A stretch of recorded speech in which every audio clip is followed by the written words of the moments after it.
Welcome back, friends, family, and random people on planet Earth. Today we are learning from someone very special, and Mitch has his eyes closed because he doesn't want to know who it is.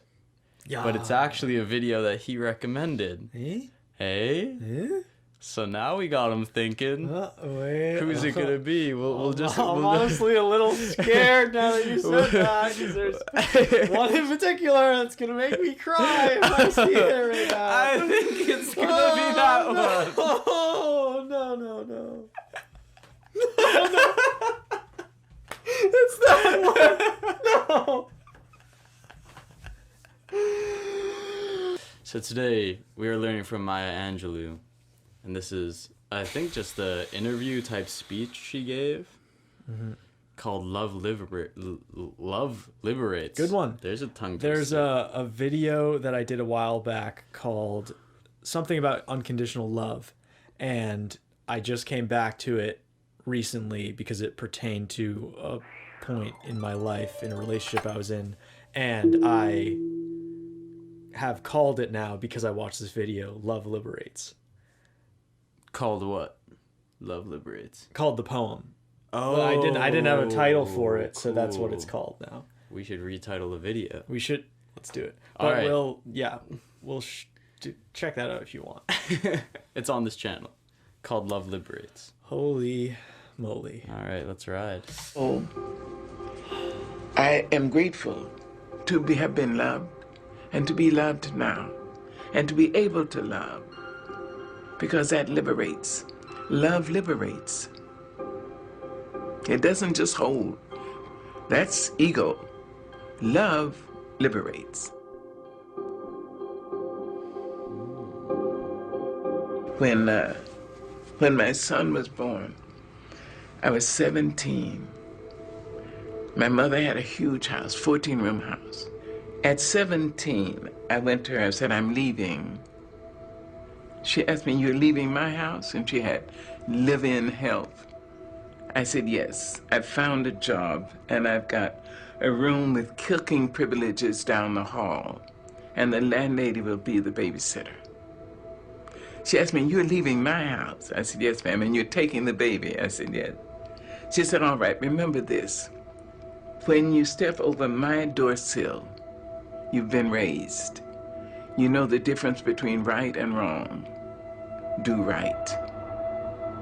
Don't let anybody raise you and make you change. And remember this, you can always come home. I went home every time life slammed me down and made me call it uncle. I went home with my baby. My mother never once acted as I told you so. She said, oh, baby's home. Oh, my darling, Mom's gonna cook you something. Mother's gonna make this for you. Love. She liberated me to life. She continued to do that. When my son may have been 5 years old, my mother would pick him up all the time and feed him. And I went to her once a month, and she would cook for me. So one day I went to her house and she'd cooked red rice, which I loved. After we finished eating, we walked down the hill and she started across the street. She said, wait a minute, baby. I was 22 years old. She said, wait a minute, baby. You know, I think you're the greatest woman I've ever met. She said, Mary McLeod Bethune, Eleanor Roosevelt, and my mother, you're in that category. Then she said, give me a kiss. I gave her a kiss and I got onto the streetcar. I can remember the way the sun fell on the slats of the wooden seats. I sat there and I thought about her. I thought, suppose she's right. She's intelligent. And she says she's too mean to lie. So suppose I am going to be somebody. She released me. She freed me to say I may have something in me that would be of value. Maybe not just to me. See?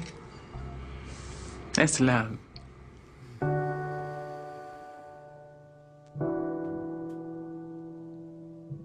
And when she was in her final sickness, I went out to San Francisco, and the doctor said she had three weeks to live.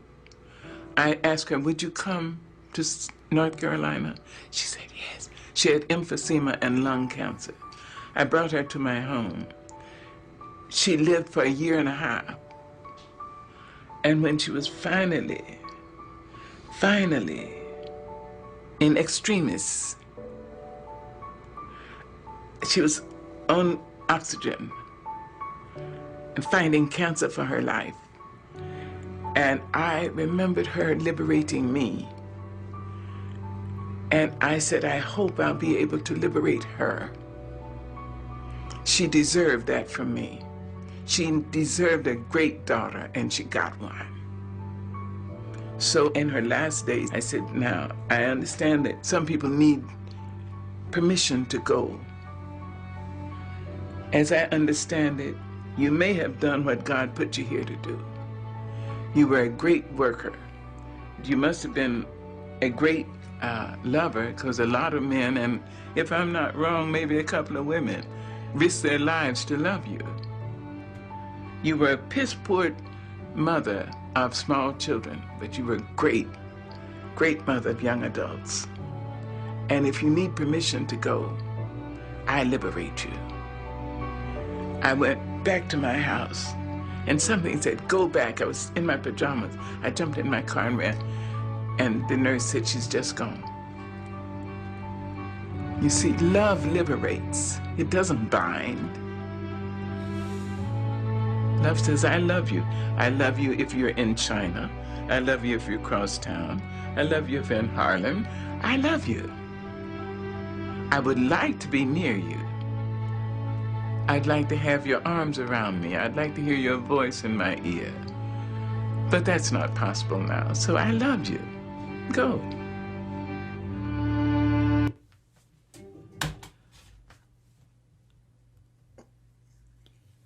Ooh.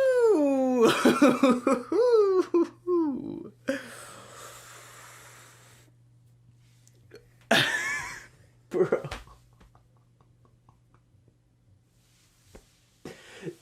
Damn. You know what I find to be the most incredible thing about that? The whole video embodies not taking anti-stances. Only taking pro stances. Ooh. She doesn't say the things that don't liberate. She doesn't say love liberates, and so many people try to tie you down. She says no. She just keeps saying love liberates. And that's the only place she puts any energy. She does not take a anti-stance. You know what's incredible? I was just on the ride home today, and I was listening to Ram Dass. I listen to a lot of Ram Dass. And what he says, why we become attached to the people we love. Because this is also a lesson in non-attachment. It's love liberates. You love open-heartedly, which means you don't hold. You want them here, as she said. Yes. But if they can't be here, they can't be here. I liberate you. He says that we become attached to the people we love because we think that they are the thing that can make us love.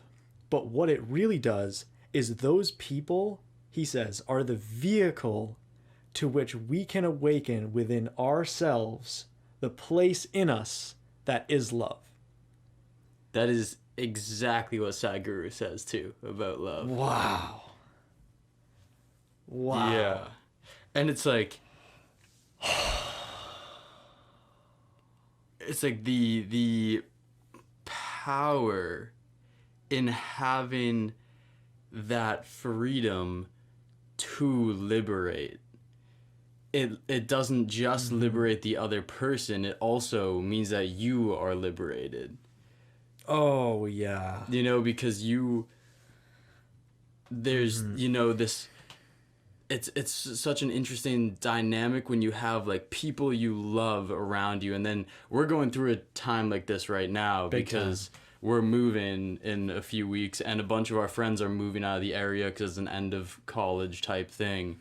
So all these people that we've grown close to either recently or over 4 years now are separating. And in a certain sense, it's this, you know, you want to hold on because you care for these people, you have all these things.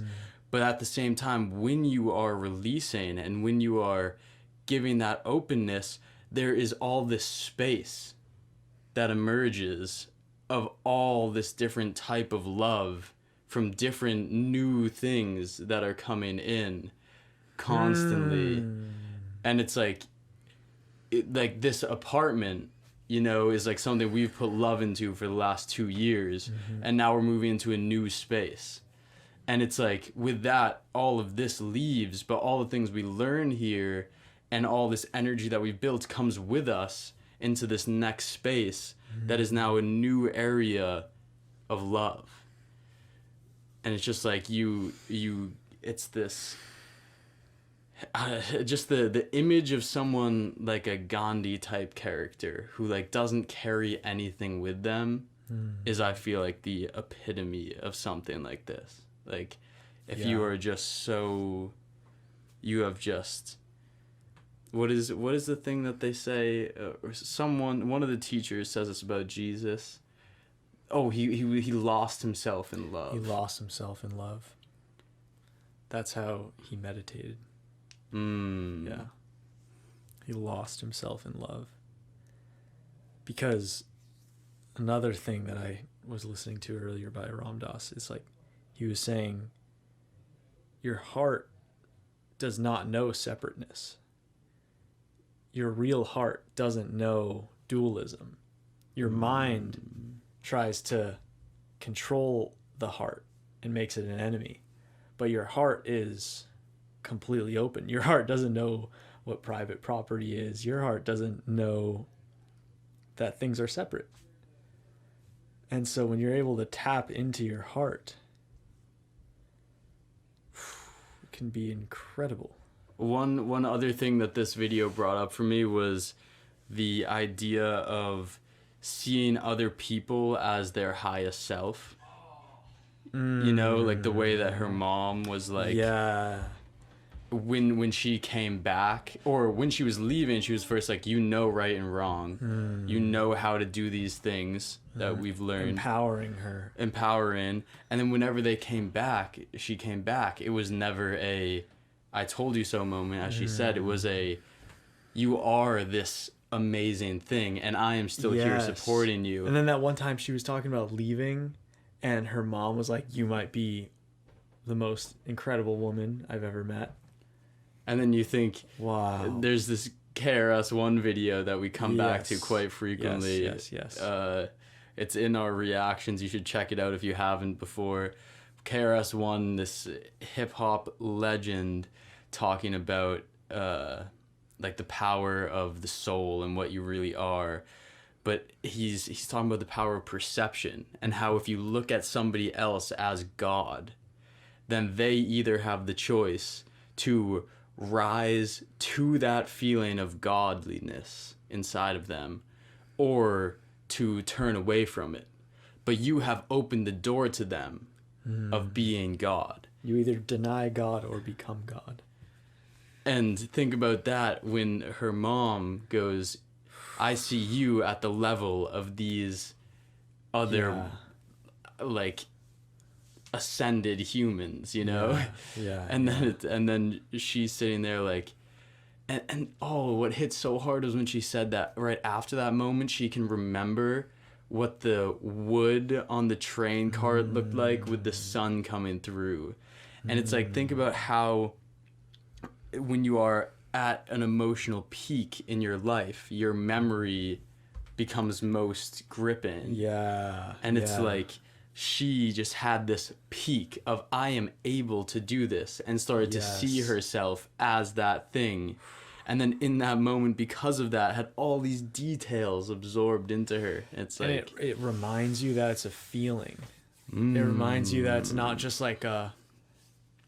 And then you think that this isn't just some random person who this was told to. This is the person who this was told who became the poet Maya Angelou. The poet that so many people's lives have been deeply, deeply impacted by. and the way that she just talks so like openly about it, saying like Yeah. this is what my mom gave to me, not in a way of look how my situation is better than others or anything like that. She's just opening the door to others to be like, this is what your words can do. Dang, I love that. I love that a lot. Yeah. There was one morning where I listened to that and was just in tears, deep in it. That, yeah, watch that if you're in a very, like, sensitive, emotional spot. Just watch the video in its essence without us and just let it flow right through you. Very good. What do you guys think? Any thoughts? Any feelings? Let's start with feelings instead. Any Nice. feelings? I like Any that. thoughts? Yeah, good. Yeah, very good. Alrighty, Wow. people. Much love. Much love.